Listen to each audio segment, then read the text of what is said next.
Welcome back. Today we are going to talk about the TANGZU collaboration with Hawaii Bad Boy on this Wu Heyday edition.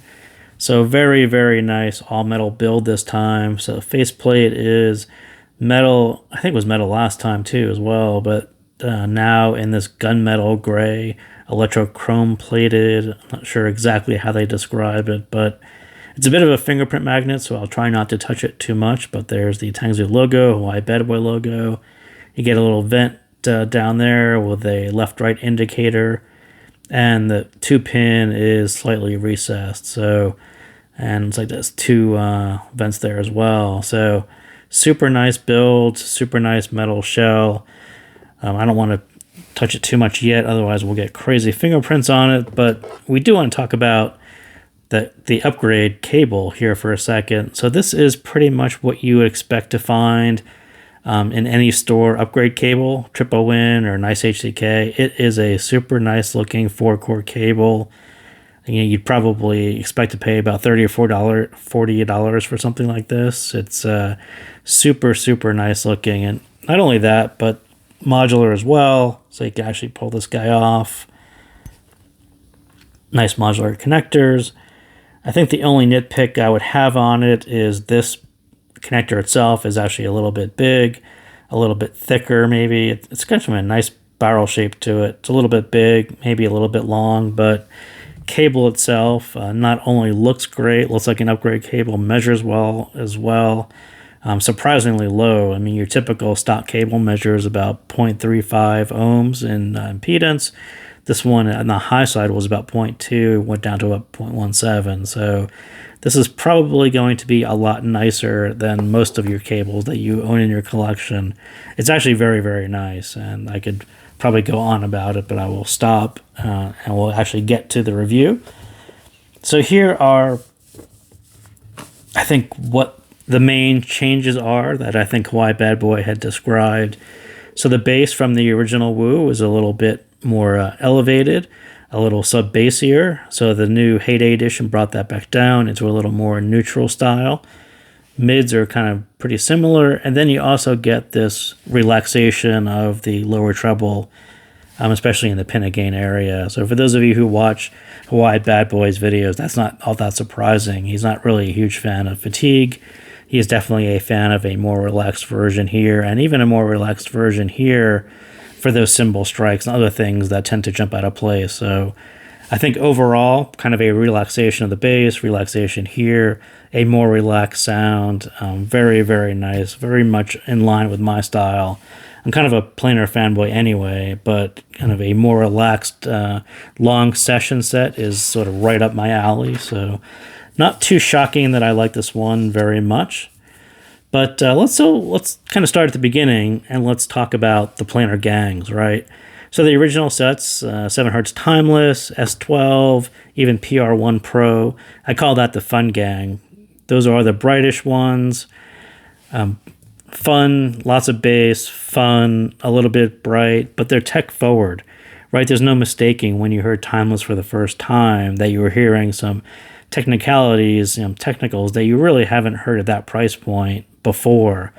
So I think all three of those guys did a great job of really presenting that first. It's kind of a wow factor when you hear it for the first time. You really haven't heard anything in the budget realm, anything from a dynamic driver, single dynamic driver, that sounds like Timeless or really present that much detail and resolution at that price. So very much that, not as natural, but definitely has a wow factor at the same price point. Then you kind of move into the leaner gang, right? So Talos, Dioko, Stellaris, clean but lean gang. Very much genre limited. I mean, I think those are nice sets and they definitely work well for some people, but not really generally appealing just because of their base level and kind of how lean they are and a little bit how bright they are, but kind of detailed champs. And then we move into where Heyday is. So Heyday, even Hook X, that collaboration, I think both versions are about similar. Tin Hi-Fi's Panda. And I would call these the music first, then technicalities, right? And then technicals. I think those guys really focused on reining in some of the unnatural bits of the Fun Gang and making them more musical, a little easier going, a little more relaxed, less shout, more natural, more relaxed. And that's what I think Heyday kind of falls right into that category. And I think that going forward, that's probably going to be the category because they sound more like traditional hybrids. It's really taking some of the technicals from planars, all that resolution, all that detail, and bringing it down into a more musical form that works with more and more genres, that's more appealing to a wider audience. And so I think Heyday, I think Talos actually moved that way. They just didn't really have the base level, but Heyday, and I think going forward, we're going to see lots and lots of sets try to address the same style. So this one, like I said, cable is super, super nice, very nice accessories, but do dial it in with the tips, and we should probably take a quick look at that real quick. So inside this box is actually a set of tips. So you get a set of balance tips right here. These are bass enhancing tips, and these are supposed to be foam tips, but mine were silicone. So this is very much similar to a KB07 style tip. It probably is because of the same color styles.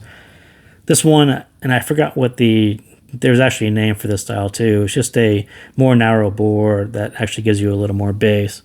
So for those of you who aren't a fan of the more neutral style bass, you'll get a little more response with that kind of tip. And this one was called foam, and I'm not sure where it came from or why it's called foam, but whatever. So additionally, you get a very, very nice carry case from TANGZU with a very super shiny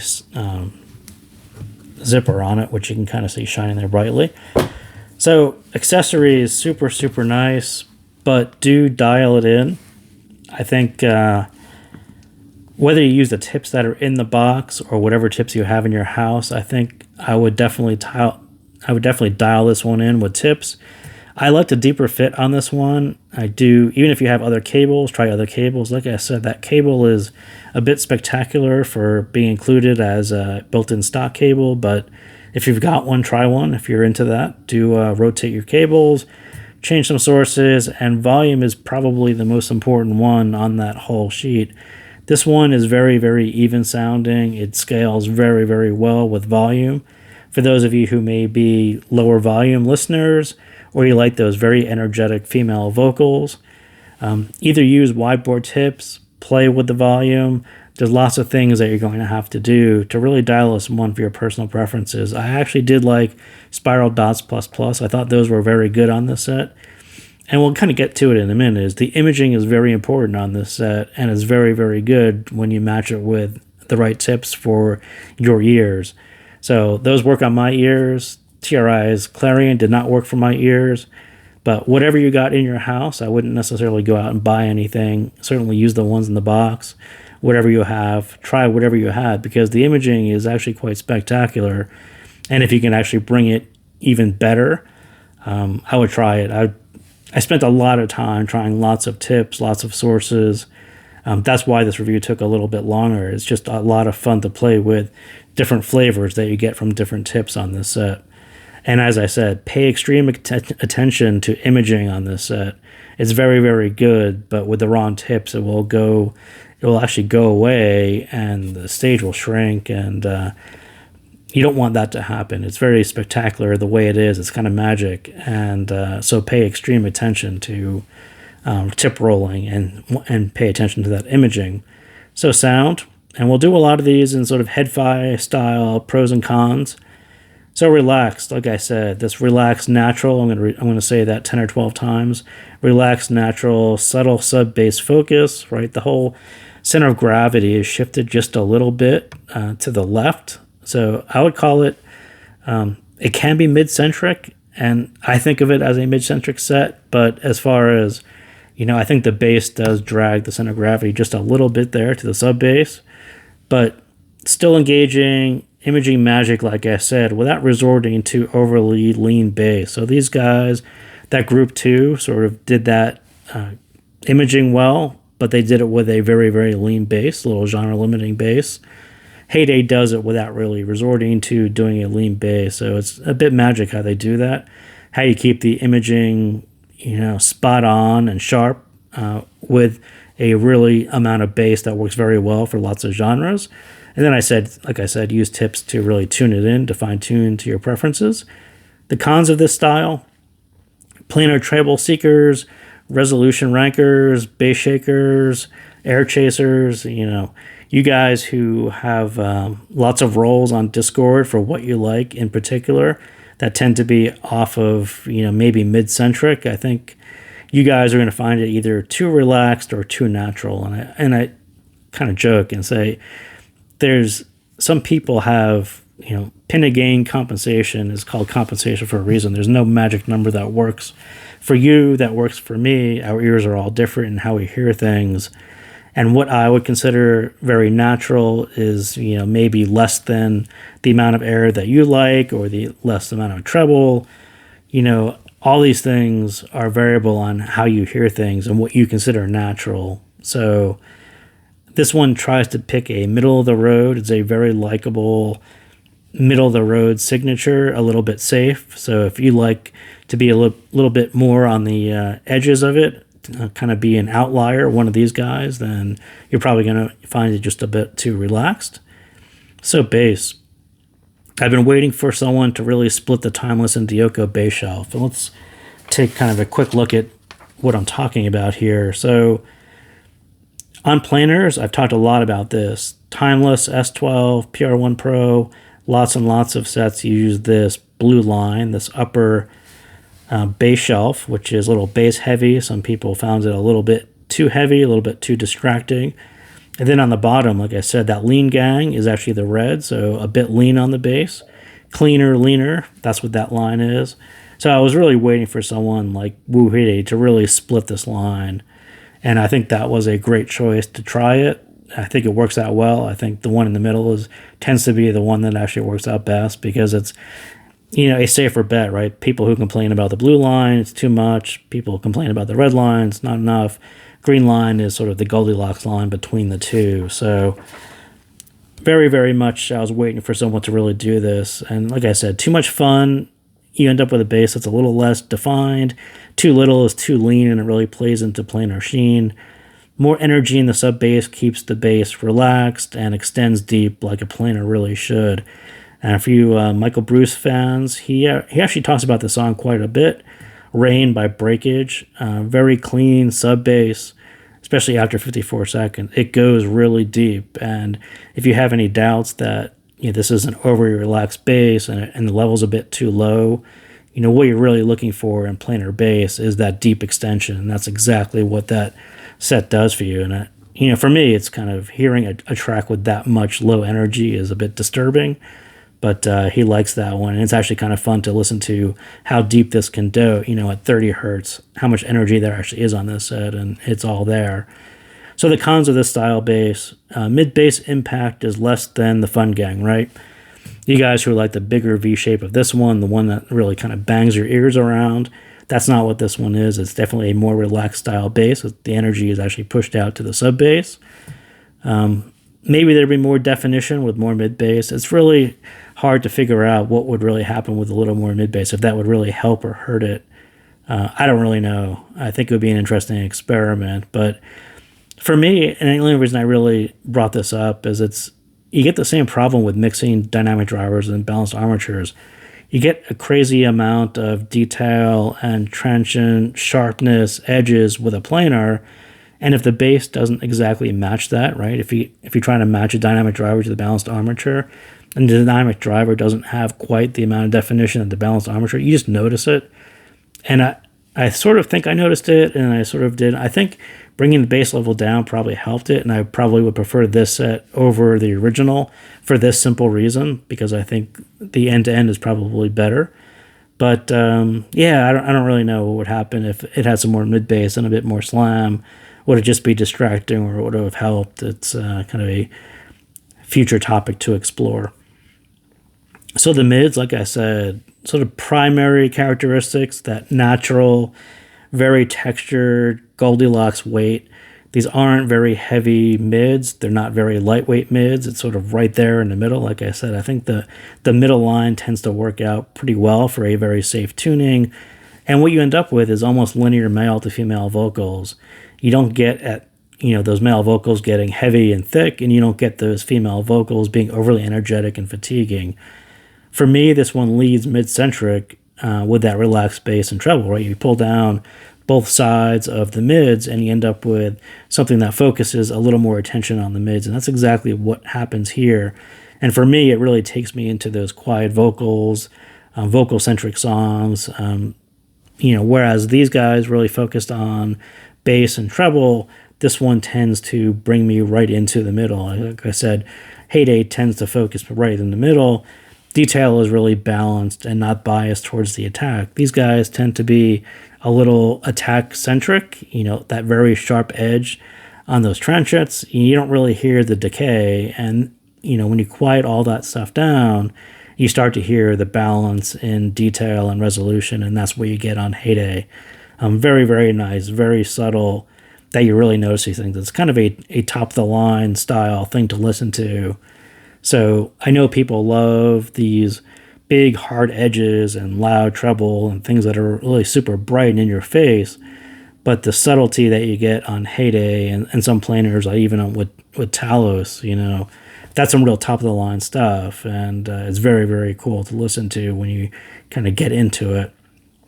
So the cons of this style, some will prefer those V-shaped mids, right? Lots of heavier, thicker mids, kind of more weight to male vocals, heavier male vocals, and more energetic female vocals, or more forward technicals, right? If you're into that first group, then you really like to have those things hit you over the head, kind of smash in your face with detail and resolution. For me, it really came down to that female vocal and keeping the energy up. And like I said, you got to pay really attention to the tips that you're using, the imaging, and also how much they affect female vocals. Are you getting a little lift from female vocals, that's kind of why I liked Spiral Dots. They really kept the energy on Lady Gaga's Diamond Heart up, kind of where I was expecting it to be, but didn't really touch the imaging, and everything was kind of right on. So you're going to have to find a couple songs that really let you take Heyday to the next level, and that was one that I used over and over again to test tips or volume. Volume is super important, especially on a track like that. Treble, like I said, relaxed, not fatiguing, great for those who were sitting out the planar wars due to shouty or bright planars, right? If you've been waiting for planars to come out that weren't necessarily super bright or super shouty, this one is probably right there for you. I think Hook X was another one that was right there for you. This one is very even, and I think it does a better balance of, not being fatiguing, but giving you enough detail in the treble level that's very, very natural. So very even without those unnatural bumps. So turn it up. Like I said, a volume scale is like a champ. And for those of you who watch Why Bad Boys videos, his reviews talk a lot about treble levels and non-fatigue and where he likes certain levels. There shouldn't be a 15K above pin gain. All those things, you'd sort of hear the implementation of that inside of Heyday with a treble level. So I think it actually works out well. So you don't get a super amount of unnatural air, but you do get a really nice amount of air and decay. So you can actually hear everything as opposed to hearing only one side of it. So the cons of that style, it definitely has long session appeal, but lacking that 5-minute wow factor that you get from some of those original sets. The sets that really bashed you over the head with detail and resolution. This one is very kind of subtly great, right? It is subtly great, but doesn't hit you over the head with it. So just a different style. I tend to prefer the subtly great because it works for long sessions. And the more you listen to it, the more things that you notice. And whereas these are kind of a party trick, it's kind of great for short terms or it's a kind of a mood set where it works on very high energy music. You want to go to the gym and listen to it for 15 or 20 minutes. Pretty awesome. This is kind of a more relaxed, really get into it style of a set. So I very much dig that about it. Stage. So kind of out of the box, the width and the height should be great. You should notice it kind of right away. The trick is depth, right? So back to tips, back to sources, lots of things. You got to sort of wrap your head around and get your brain into thinking depth. And depth has been sort of a historical problem going all the way back to Timeless. Some sources, some tips tend to flatten the depth quite a bit. This one, when you get the depth right with the right tips for your right ears, with the right compensation, very much magic. And I dialed it in with this track. I spent a ton of time on this track on different tips, making sure that the strings were over my left eye, I think is what it was. Yeah, left eye. Piano should be almost slightly behind your right ear. If anything is at your ear, you're probably hearing it with some odd tips. You definitely need the height. As soon as you lose the height on either of those instruments or they sound at your ear, you're probably not using the right tips. So make sure the height is right and then try to dial in the depth. So when all that happens, magic happens. And lots of subtly great magic things happen with this set. And sorry it took 20 minutes to kind of go over those. But yeah, lots of good stuff here. So thank you guys again for tuning in, and we'll see you next time.